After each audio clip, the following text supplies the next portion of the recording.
Shalom, salam sejahtera dalam kasih Tuhan Yesus Kristus. Saudara-saudara yang terkasih dalam persekutuan Jemaat Gemim, kita patut bersyukur bahwa hari ini kita kembali diberikan kesempatan untuk duduk bersama di hadapan firman Tuhan, firman yang hidup dan menghidupkan. Hari ini kita merenungkan satu bagian yang sangat penting dari kitab Wahyu, sebuah penglihatan tentang hal-hal yang akan datang, dan sebuah pengharapan yang kokoh bagi orang-orang percaya, yaitu tentang kebangkitan. Wahyu 20 ayat 1-6. Lalu aku melihat seorang malaikat turun dari sorga memegang anak kunci jurang maut, dan suatu rantai besar di tangannya. Ia menangkap naga, si ular tua itu, yaitu iblis dan Satan.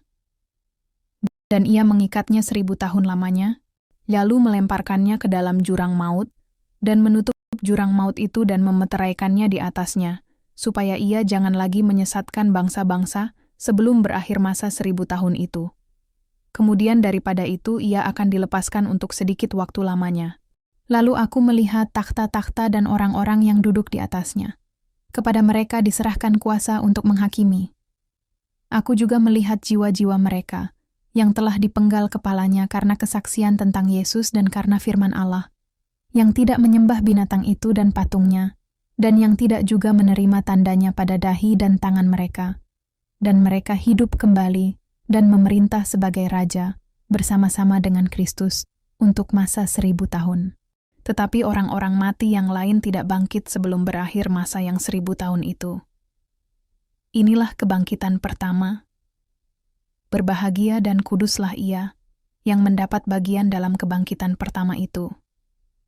Kematian yang kedua tidak berkuasa lagi atas mereka, tetapi mereka akan menjadi imam-imam Allah dan Kristus, dan mereka akan memerintah sebagai raja bersama-sama dengan Dia 1000 tahun lamanya.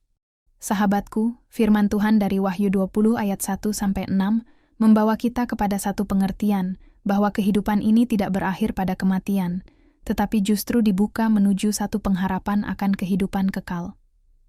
Di ayat 6 dikatakan, "Berbahagialah dan kuduslah ia yang mendapat bagian dalam kebangkitan pertama." Mari kita perhatikan bersama apa maksud dari firman ini, dan bagaimana kita menerapkannya dalam kehidupan kita sebagai jemaat Tuhan hari ini. Latar belakang dan penjelasan singkat. Kitab Wahyu adalah kitab penglihatan yang Tuhan berikan kepada Rasul Yohanes saat ia berada di Pulau Patmos.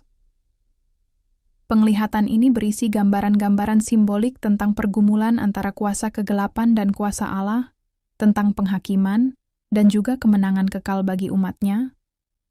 Dalam pasal 20 ini, kita membaca tentang pengikatan iblis selama 1000 tahun, kebangkitan orang-orang kudus, dan pemerintahan bersama Kristus. Kebangkitan pertama yang dimaksud di sini adalah kebangkitan orang-orang yang telah mati dalam Kristus, mereka yang setia, yang tidak menyembah binatang dan patungnya, yang hidup dalam kekudusan dan kesetiaan kepada Tuhan. Mereka ini akan dibangkitkan dan memerintah bersama Kristus.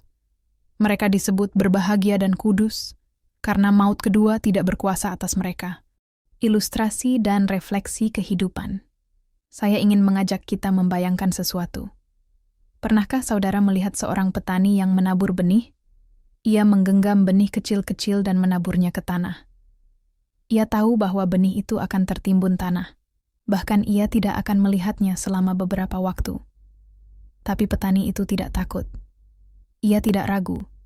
Ia percaya bahwa satu waktu nanti, benih itu akan tumbuh menjadi tanaman yang hidup dan menghasilkan buah. Demikian pula hidup kita di dunia ini. Kita seperti benih yang ditabur dalam dunia ini, kadang tertindih oleh kesulitan, penderitaan, bahkan kematian. Tapi Tuhan berjanji, orang yang setia kepadanya tidak akan dibiarkan begitu saja. Ada kebangkitan, ada kehidupan kekal, ada bagian dalam kemuliaan bersama Kristus. Dan orang yang mengalami ini, mereka disebut berbahagia dan kudus.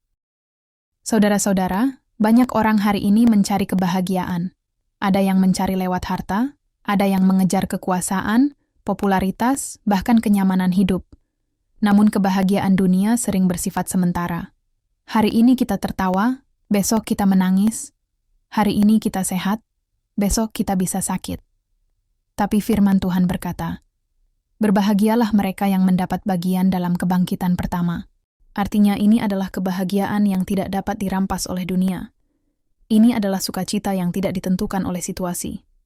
Bahkan ketika tubuh kita lemah, bahkan ketika kita berada dalam penderitaan, kita tetap bisa bersukacita karena kita tahu kita punya bagian dalam kebangkitan itu.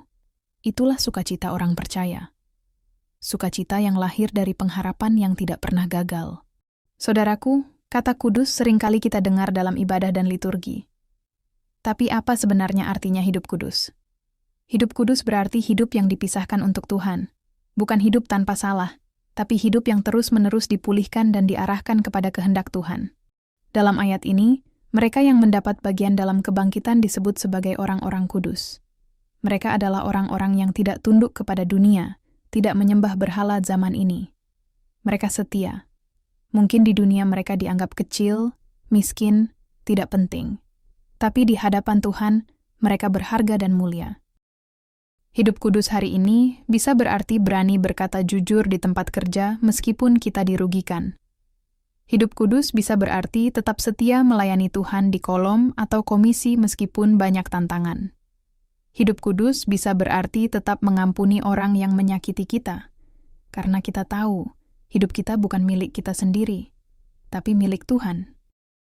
Relevansi bagi jemaat Gemim hari ini.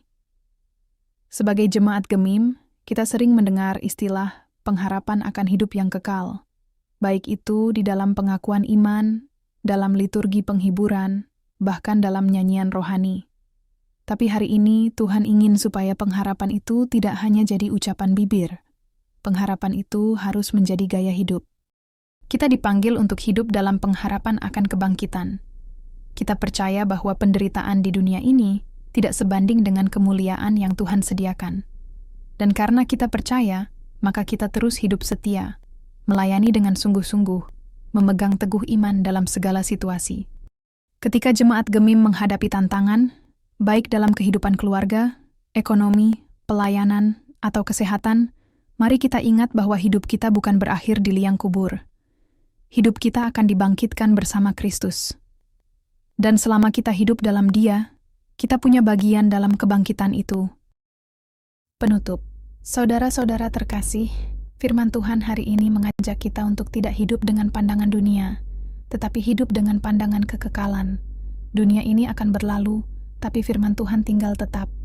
Mari kita hidup dalam kesetiaan, dalam kekudusan, dan dalam pengharapan bahwa saat Kristus datang kembali, kita akan dibangkitkan bersamanya, dan kita akan disebut, "Berbahagialah dan kuduslah mereka yang mendapat bagian dalam kebangkitan." Kiranya firman ini menguatkan kita semua, meneguhkan iman kita, dan mendorong kita untuk terus setia sampai akhir. Tuhan Yesus memberkati kita semua. Amin.